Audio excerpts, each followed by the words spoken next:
Tengan un buen día, compañeros. Espero que se encuentren muy bien. El día de hoy vamos a hablar de las enfermedades de la aorta, un tema bastante importante y que podemos encontrar muy comúnmente en lo que es la medicina. Para empezar a hablar de lo que es la enfermedad de la aorta, vamos a definir un poco lo que es la aorta. La aorta, pues, ascendente, se va a localizar en el mediastino y tiene alrededor de 3 centímetros de diámetro y 5 centímetros de longitud. La raíz de la aorta, situada inmediatamente sobre la válvula aórtica, está integrada por 3 senos de Valsalva. En esto, pues, nosotros podemos pensar lo siguiente. La aorta pues va a tener los 3 centímetros de origen y la porción ascendente y los 2 centímetros de la porción descendente y de la aorta. Y pues 1.8 y 2 centímetros en la aorta abdominal. Esto es muy importante de tener en cuenta, ya que al momento de hablar de enfermedades de la aorta vamos a encontrar lo que son los aneurismas principalmente y luego lo que es la disección aórtica y los hematomas intramurales. Entonces, para poder empezar a definir lo que es la clasificación, tenemos que tener en cuenta que la propia aorta está integrada por 3 capas. Una fina capa interna, que es la íntima, que es la que ustedes pueden observar en este corte histológico, en la parte interna, la íntima. Luego tiene una capa gruesa, intermedia, la cual se llama media, que está conformada de láminas de tejido elástico que proporcionan la resistencia y la tracción necesaria para soportar las presiones sistólicas, que en este caso la que nosotros encontramos acá, que es un poco más gruesa. Vemos la diferencia entre las densidades de una y de otra.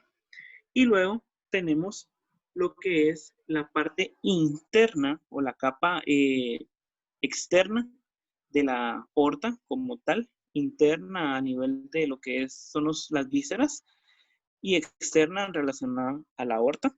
Esa capa externa o adventicia está integrada fundamentalmente por colágeno que proporciona a la aorta irrigación arterial y venosa. Entonces, eso es muy importante. Toda esta parte externa podemos ver incluso los orificios donde pasan algunos de los vasos sanguíneos que le van a dar irrigación. La aorta, pues en este caso, va a formar en su parte superior el callado aórtico, en el mediastino superior, punto desde el que arrancan las arterias del tronco brachiocefálico. Luego viene lo que es la aorta torácica descendente, con unos 2.5 centímetros de diámetro y hasta 20 centímetros de longitud. Se extiende hacia atrás a través del diafragma y se convierte posterior al pasar lo que es el diafragma en la aorta abdominal, que normalmente tiene 2 centímetros de diámetro y se extiende a lo largo más o menos unos 15 centímetros hasta que se bifurca en 2 arterias ilíacas primitivas o comunes. Entonces tenemos acá lo que es la unión a la válvula aórtica. Observamos que tiene 3 valvas, en este caso los senos de Valsalva. Luego tenemos la primera ramificación de la aorta, que es la arteria coronaria derecha, que se va a encargar de darle la irrigación sanguínea al corazón. Luego tenemos la aorta descendente, que va a convertirse en el arco aórtico, lo que llamamos callado aórtico, y de estos pues encontramos la primera ramificación, que es el tronco brachiocefálico, luego la arteria carotídea común izquierda y la arteria subclavia izquierda. Pues el tronco brachiocefálico se va a dividir en la arteria subclavia derecha y la arteria carotídea común derecha. Y luego, pues después de que tenemos el callado aórtico, descendemos, se convierte ya a este nivel en la aorta descendente y vamos a ir descendiendo hasta llegar a la aorta torácica. En este punto va a pasar el diafragma y se va a convertir en aorta abdominal. ¿Qué anormalidades podemos encontrar en la aorta? Generalmente de carácter congénito, usualmente en el arco aórtico y sus ramas principales.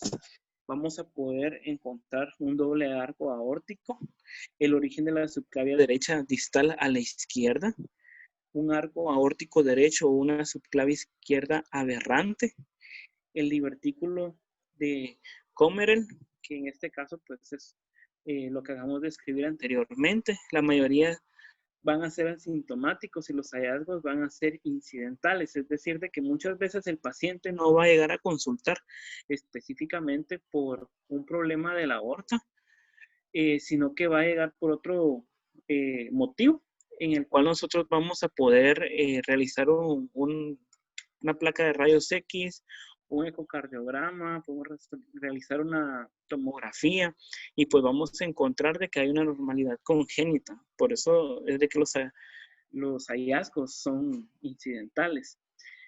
Si va a tener síntomas, podemos encontrar una disfagia, un estridor, una tos cuando llegan a oprimir otras estructuras, cuando se da una ensanchación como tal. El diagnóstico, como ya les mencionaba, va a ser a través de una tomografía axial computarizada o una resonancia magnética. El tratamiento en la mayoría de los casos va a ser quirúrgico si hay síntomas, aunque también se puede hacer un tratamiento médico que vamos a verlo más adelante. Entonces, otro de los más comunes que podemos encontrar acá sería la coartación aórtica, más común distal al origen de la subclave izquierda, cerca de la inserción del ligamento intraarterioso. Ocurre en el 7% de las personas con anormalidades cardíacas congénitas. En este caso, el 75% va a tener una aorta bivalva. En este caso no vamos a tener 3, sino que solamente 2. Y es más común en hombres que en mujeres y está asociada a la disgenesia gonadal. Entonces podemos mencionar el síndrome de Turner, que es uno de los factores genéticos, incluido lo que es el síndrome de Marfan, que vamos a poder definir más adelante y cómo nos afecta esto. Entonces, la mayoría de los pacientes, como les mencioné, van a ser asintomáticos y si van a llegar a presentar síntomas, van a ser síntomas como cefalea, epistaxis, extremidades frías, una claudicación con el ejercicio y vamos a poder encontrar ciertos signos como soplos valvulares asociados a la diferencia de la presión entre los miembros inferiores y superiores, en este caso una hipertensión de miembros superiores y también lo que es la vasculatura colateral en los espacios del corazón. Como ya les mencioné, parte principal de esta detección va a ser accidental, puede ser a través de un electrocardiograma en el cual evidenciemos hipertrofia del ventrículo izquierdo. Podemos encontrar también radiografía de tórax. Podemos encontrar el signo de 3, que es patognómico de una enfermedad congénita de la aorta. Y pues erosiones a nivel de la tercera y novena costilla, que generalmente pues se va a presentar cuando ya el diámetro de la aorta es bastante grande, pero esto es muy poco frecuente que suceda. Entonces, como les decía, generalmente cuando esté muy extendido el diámetro de la aorta, como vamos a verlo más adelante, el ecocardiograma, la tomografía axial computarizada, la resonancia magnética, pues nos van a mostrar a nosotros el tamaño y la severidad de la obstrucción de las arterias colaterales asociadas. Incluso el cateterismo cardíaco indicado en adultos para la evaluación de las coronarias o por una intervención endovascular de la coartación. Eso también nos puede ayudar a diagnosticar. Y es parte de los estudios que se realizan y que generalmente pues van a mostrar una anomalía fuera del contexto del que el paciente está consultando. Entonces, ¿cuáles son las predisposiciones para una ruptura de un aneurisma cerebral, la disección aórtica, la arteriosclerosis coronaria prematura, una falla del ventrículo izquierdo, una endartitis infecciosa, una endocarditis? Pues todo esto va a ayudar a predisponer todas estas anomalías congénitas. Nos puede causar esta variedad de padecimientos en nuestro paciente y el tratamiento, como lo vamos a definir, puede ser quirúrgico, una angioplastía con balón y stent, el seguimiento de una hipertensión arterial o controles a través de una tomografía axial computarizada o una resonancia magnética. También puede ser parte del proceso diagnóstico y de control para las predisposiciones que tenemos. Entonces, vamos a empezar con lo que es el aneurisma aórtico. Un aneurisma es una dilatación patológica de la arteria definida a menudo como el incremento del 50% respecto al diámetro esperado. El aneurisma puede diferenciarse en función de su causa, localización, forma y tamaño. Esto quiere decir que vamos a tener un aumento de la dilatación de la aorta del 50%.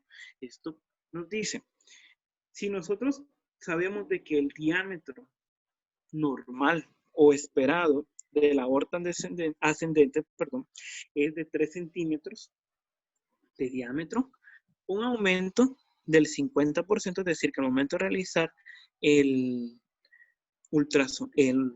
la tomografía, o la resonancia magnética, vamos a encontrar un aumento de 4.5 centímetros de diámetro en nuestra aorta. Entonces eso ya lo podemos clasificar como un aneurisma aórtico, aunque hay otras tablas que vamos a ver que nos ayudan a diferenciar como tal. En términos de forma, un aneurisma puede ser fusiforme, es una dilatación simétrica de la aorta, mientras que un aneurisma sacular supone la dilatación de una pared principalmente. Entonces, acá ya vemos de que la clasificación entre el aneurisma pues puede ser fusiforme o puede ser sacular.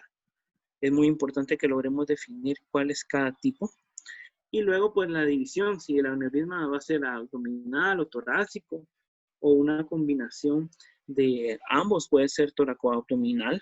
Eso es muy importante que lo tengamos en cuenta.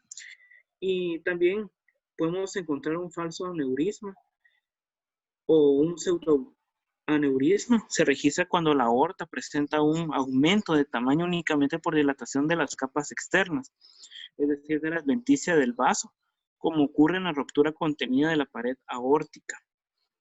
Luego, pues, en la fisiopatología, el aneurisma se va a desarrollar en cualquier parte de la aorta. Eso lo tenemos que tener bien en claro. Si bien los que afectan la aorta abdominal son más frecuentes que los torácicos, los aneurismas de la aorta torácica se localizan sobre todo en la aorta ascendente. Localización seguida en frecuencia por la aorta descendente y el callado aórtico. Entonces, principalmente vamos a tener acá los aneurismas aórticos. Luego vamos a tener lo que es la aorta descendente y el callado aórtico en tercer lugar en la producción de aneurismas. Cuando el aneurisma va a afectar la aorta torácica y se extiende hasta el abdominal, es decir, que empieza a nivel antes del diafragma y se extiende después del diafragma, le vamos a llamar toracoabdominal. Posterior a eso, pues, muchas veces se consideraba que la arteriosclerosis era una causa subyacente más frecuente en un aneurisma abdominal. Esa relación ha sido descontinuada como consecuencia de diversos aspectos observados. La resistencia de la pared aórtica depende específicamente de la elastina y del colágeno presentes en la matriz extracelular de su capa media. La degradación de estas proteínas estructurales por acción de las metaloproteinasas de la matriz e infiltrados inflamatorios. También podemos encontrar acción de los macrófagos, linfocitos T y B, que estos van a llegar a debilitar la pared aórtica y permite que se desarrollen los aneurismas. En la aorta torácica ascendente, la causa más importante del aneurisma es la degeneración quística de la media con necrosis de las células musculares lisas y degeneración de las capas elásticas dentro de la media, relacionado a menudo con mutaciones genéticas como el síndrome de Marfan o de Ehlers-Danlos.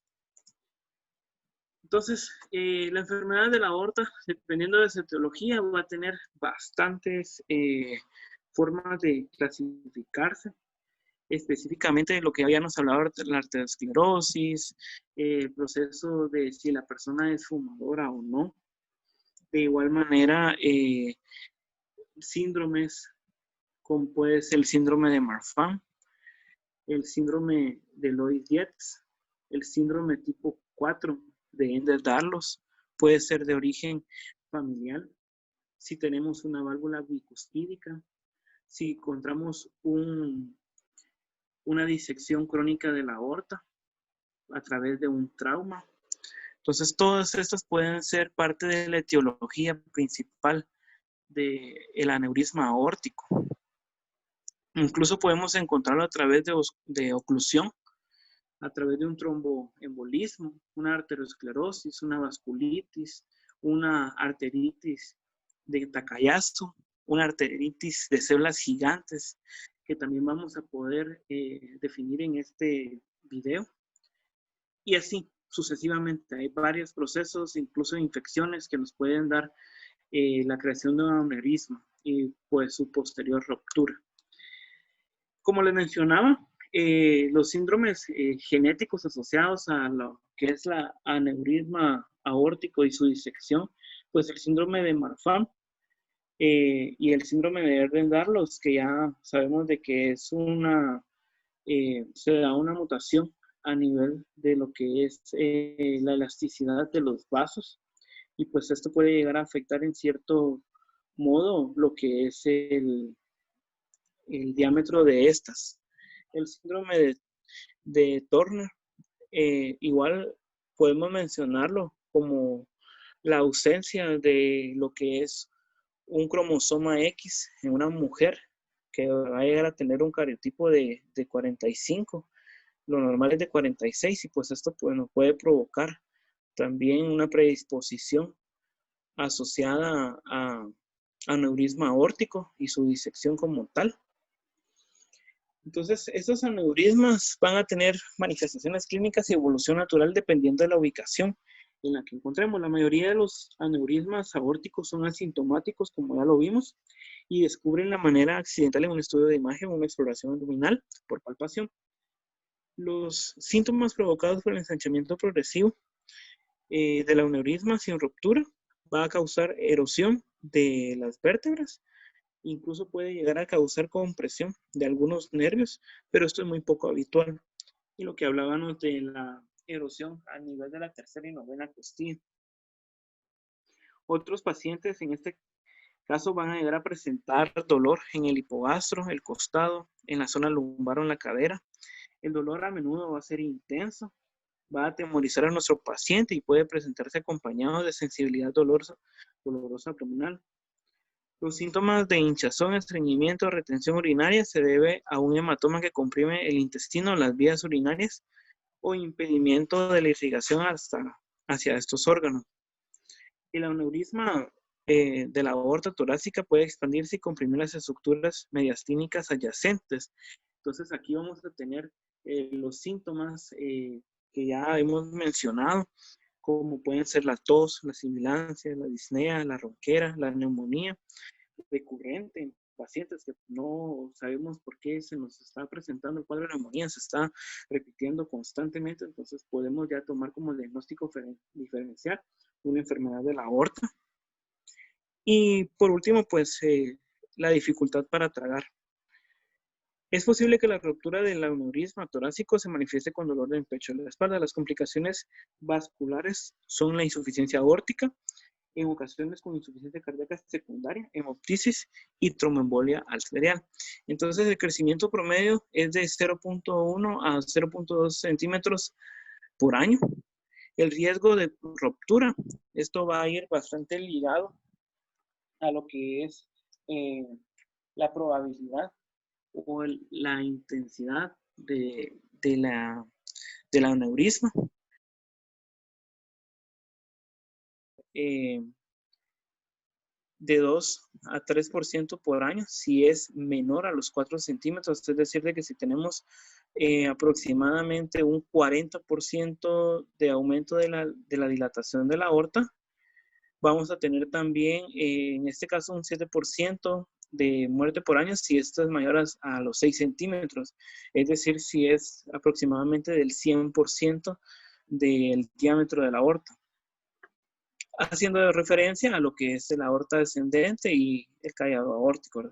La mayoría de sintomáticos, como ya les mencioné, todos estos procesos de compresión de la aorta nos pueden llevar incluso hasta una falla cardíaca congestiva si la insuficiencia aórtica está asociada a esto, y pues la congestión de cuello cabeza y extremidades superiores, y el síndrome de la vena cava asociado a lo que es la enfermedad de la aorta.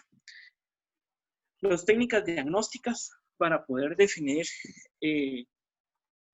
una enfermedad de la aorta, la radiografía de tórax nos puede servir.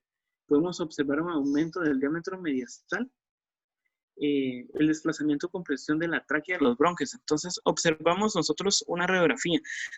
Tengamos en cuenta de que vamos a ver un paciente con un proceso pulmonar.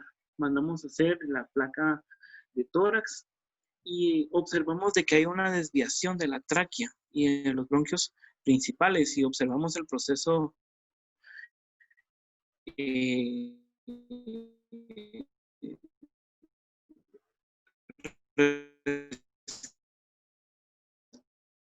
entonces ya nosotros a un paciente que llega con sibilancias, un paciente que llega con disfagia, con ronquera, y logramos observar lo que es en sí estas características, pues ya es de sospecha.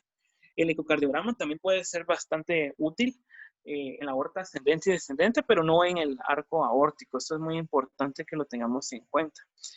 Aunque la tomografía axial computarizada y la resonancia magnética van a ser sensibles específicas, en pacientes con aneurismas pequeños y asintomáticos se debe hacer el seguimiento cada 6 o 12 meses para monitorear el crecimiento. Esto es muy importante porque nos va a ayudar a dar al paciente una buena calidad de vida y un seguimiento adecuado para que este proceso no vaya a llevar a la muerte súbita. La clásica triada que podemos encontrar al momento de hablar de enfermedades de la aorta, tenemos el dolor abdominal, la hipotensión y la masa abdominal pulsátil, que no ofrece la sensibilidad necesaria porque la presión arterial a veces es normal o casi normal en la presentación, y es posible que la palpación se resulte muy difícil por la que es la defensa muscular o la hinchazón.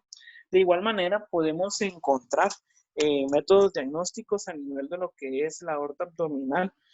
¿Qué es lo que se tiene que hacer? Entonces, el examinador, en este caso el médico o el practicante, va a colocar ambas manos sobre el abdomen con las palmas hacia abajo y el dedo índice a cada lado, y vamos a sentir las pulsaciones. Para confirmar que se trata de la aorta, cada sístole debe separar los dedos y estimar su diámetro. Es muy importante que durante la exploración el diagnóstico lo orienta la amplitud de las pulsaciones y no su intensidad.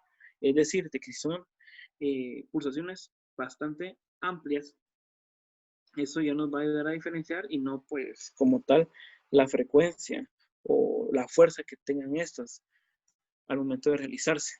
Entonces, lo que les mencionaba, una placa de tórax pues nos puede guiar hacia un aneurisma aórtico cuando observamos la desviación de las estructuras normales del cuerpo, como lo observamos en la radiografía que tenemos en pantalla. El tratamiento, este tratamiento pues principalmente se va a llevar a cabo lo que es un tratamiento quirúrgico, pero se puede utilizar tratamiento médico. Generalmente lo que son los beta bloqueadores, podemos utilizarlos de manera adecuada. El tratamiento médico opcional para la hipertensión, los GIECAS, ARA2, en el síndrome de Marfan, pues el bloqueo de la señalización de ciertos factores que podemos tener bastante en cuenta. La opción más frecuente pues va a ser el abetalol. Inicialmente vamos a poder administrar una dosis de 20 miligramos intravenosa durante 2 minutos, y luego va a seguir dosis adicionales de 20 a 80 miligramos cada 15 minutos, hasta que lleguemos a una dosis máxima total de 300 miligramos de labetalol, y después vamos a continuar con infusión continua en dosis de 2 a 8 miligramos por minuto. Otra alternativa para los beta bloqueadores puros va a ser el propanolol. Este se puede administrar intravenoso en bolos de 1 gramo cada 3 o 5 minutos para empezar y seguido de una infusión continua a 20 miligramos por hora. Combinado con nitroprusiato, podemos poner, por ejemplo, 0.5 a 8 microgramos por kilogramo minuto para ajustar la presión arterial minuto a minuto si es necesario. Cuando está contraindicado los beta bloqueantes, va a ser bastante útil los antagonistas de calcio.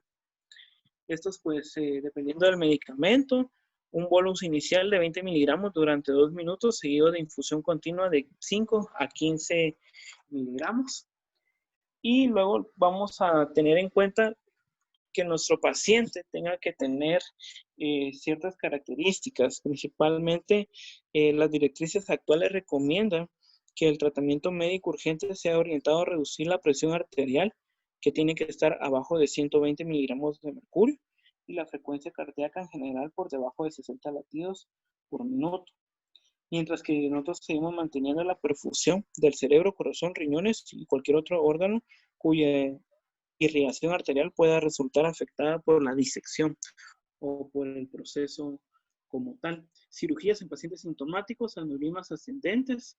En el caso de, podemos encontrar aneurismas de 5 centímetros y medio a 6 centímetros, lo que son los síndromes de Marfan, o una aorta bivalva mayor a 5 centímetros. Aneurismas descendentes pueden llegar hasta los 7 centímetros. Y el aneurisma con crecimiento de 1 centímetro por año también necesitan cirugía. La reparación va a ser endovascular. La opción de los aneurismas descendentes, podemos observar la colocación de una malla, que es lo que impide que este aneurisma pues llegue a romperse, y así podemos salvar la vida del paciente. Los aneurismas de la aorta, pues estos van a ser un poquito más complicados, más frecuente en hombres que mujeres.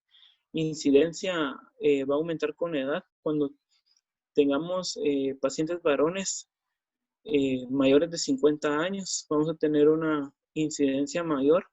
El 90% de los aneurismas van a ser mayores a los 4 centímetros y van a estar relacionados con aterosclerosis, aunque lo que les mencioné hace bastante que se piensa de que no está tan relacionado a esto, y el riesgo de ruptura va a variar dependiendo de el crecimiento que tengamos, ¿verdad?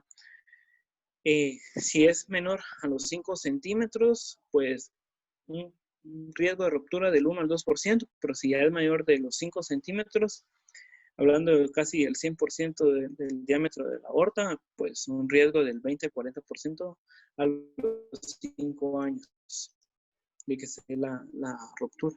Entonces, siguiendo lo mismo, como les menciono, son asintomáticos. Estos van a ser detectados a través de la palpación de masas, como ya les mencioné, el aneurisma, y esto va a ser ligado no solamente a la intensidad, sino que más que todo a la amplitud de esos latidos. El dolor va a ser agudo en la hipotensión, y esto ya va a provocar una emergencia médica. La radiografía, podemos encontrar la calcificación de aneurismas, aunque el 25% pueden estar no calcificados. El ecocardiograma, las dimensiones transversales y longitudinales nos ayudan bastante a poder clasificar el diámetro de los aneurismas. Y los pacientes que sean fumadores tienen una gran probabilidad, aunque no se ha visto que haya una correlación específica con los pacientes diabéticos. Sí, el hecho de ser fumador aumenta las probabilidades de padecer un aneurisma, y el dejar de fumar reduce bastante el riesgo de ruptura como tal. El aortograma con contraste puede subestimar el tamaño del aneurisma si hay presencia de trombos murales. El tratamiento a través de un injerto aórtico o una prótesis endovascular. Los cuidados preoperatorios se tienen que realizar con beta bloqueadores. La tomografía axial computarizada, resonancia magnética, pues nos pueden ayudar a largo plazo a poder distinguir lo que es como tal el proceso de la aorta, y la ruptura aguda puede dar una mortalidad del 45 al 50%, aunque si se da una ruptura de una disección puede provocar muerte súbita. Entonces, los síndromes aórticos agudos, la ruptura de un aneurisma, la disección aórtica, el hematoma intramural y la úlcera arteriosclerótica penetrante también puede ser parte de esto. La disección aórtica es otro tema que vamos a poder tocar. En este caso, la disección aórtica se va a formar por la ruptura circunferencial o transversa de la íntima, la pared lateral derecha de la aorta ascendente o la aorta descendente después del ligamento arterioso. Usualmente va a tener una propagación distal y va a estar limitada por una placa arteriosclerótica y va a formar una reentrada al lumen verdadero. Entonces, eso se puede presenciar a través de variantes radiológicas y patológicas, pero existe una clasificación. La mayoría de estas, pues la clasificación es la de Backey versus Stanford, o de Backey, o únicamente de Stanford, dependiendo de la que queramos utilizar. Pero la mayoría van a ser de tipo A, y el resto pues van a ser de tipo B. ¿Cuáles son las de tipo A y las de tipo B? Las de tipo A o proximal, vamos a tener estas dos, que la clasificación de Backey nos muestra que son la escala 1 y 2, dependiendo del área donde se vaya a originar. Y ya el tipo B, pues ya sería específicamente lo que es una ruptura distal. Teniendo en cuenta esto, Stanford clasifica como tipo A las primeras dos y de tipo B lo que es el Backey 3. El riesgo o el porcentaje de que pueda existir una ruptura son las que se muestran acá, 60%, 10-15% para lo que es una clasificación 2 y del 25 al 30% una clasificación 3. Entonces, como les mencionaba, las rupturas se pueden dar a estos niveles. En el caso del tipo A, dependiendo del segmento que se encuentra en el aneurisma, se va a producir una ruptura. Y en los de tipo B, que van a ser distales, pues podemos observar las rupturas más comunes en la imagen.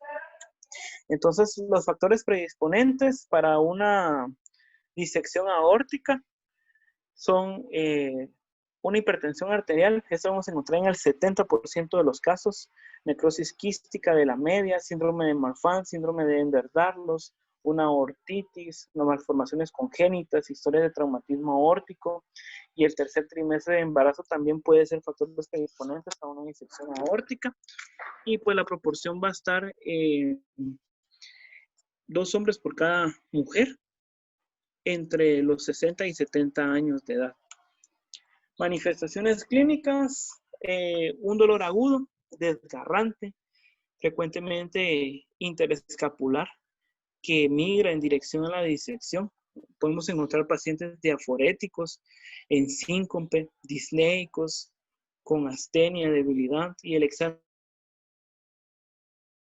físico pues nos va a orientar a la hipertensión, hipotensión, pérdida de pulsos, insuficiencia aórtica. Cuando llegue a afectar parte de lo que es los segmentos de la aorta, pues va a llegar a provocar otros tipos de padecimientos. Cuando la disección aórtica se afecta a las arterias coronarias, especialmente en la derecha, vamos a tener isquemia miocárdica. La disección retrógrada también puede causar taponamiento en el hemopericardio agudo e incluso puede ser mortal. Y la afección del flujo de las arterias brachiocefálicas puede producir accidente cerebrovascular. Cuando la afectación es a nivel de las arterias vertebrales, vamos a tener lo que es paraplejía. Para mencionar algunos, ¿verdad? Dependiendo de dónde sea el lugar, así van a ser las manifestaciones que encontremos en nuestro paciente. Paciente que llega sudoroso, con dificultad respiratoria, debilidad, que llega parapléjico, con un dolor agudo, desgarrante, pensar en una disección aórtica. Las técnicas de diagnóstico, al igual que podemos encontrar en los aneurismas, la radiografía del tórax, el electrocardiograma, que nos va a mostrar esas anormalidades en la corriente eléctrica del corazón, el ecocardiograma como tal, la tomografía axial computarizada, van a tener una sensibilidad del 60 al 85%, aunque estas pueden ser útiles cuando hablamos de aorta ascendente o descendente. También pues hay ciertos factores de riesgo a las comparaciones entre los tipos B. Generalmente en hombres podemos encontrar los tipo A de los 63 años versus los 69. En este caso también, pues, la cantidad de participantes que tuvieron, los niveles de hipertensión y otros que podemos mencionar también dentro de las clasificaciones como tal, nos ayudan a poder diferenciar el proceso. El tratamiento, un tratamiento quirúrgico, beta bloqueantes, como ya les mencioné, el nitroprusiato sódico para mantener esa presión arterial menor a 120 miligramos. Las contraindicaciones, pues los calcioantagonistas y los dietas, cuando no se pueden utilizar beta bloqueantes. Las hidrolacinas, contraindicado en la propagación de la disección, y la corrección quirúrgica, que va a ser el tratamiento más usual para prevenir el infarto agudo del miocardio, la falla renal, taponamiento cardíaco y la hemorragia por sepsis, que nos pueden dar una mortalidad del 15 al 25% de los pacientes que van a padecer la resección aórtica. Entonces, hay diferentes clasificaciones, como ya les mencionaba, dependiendo de qué es lo que estemos utilizando, y esto lo pueden asociar ya ustedes específicamente a lo que estamos viendo. Entonces, compañeros, esto ha sido todo por el día de hoy. Espero que les haya gustado el video. No olviden suscribirse al canal, darle me gusta y pues seguir esperando más los videos, que vamos a seguir aprendiendo más de la medicina. Esto ha sido un gusto y hasta la próxima.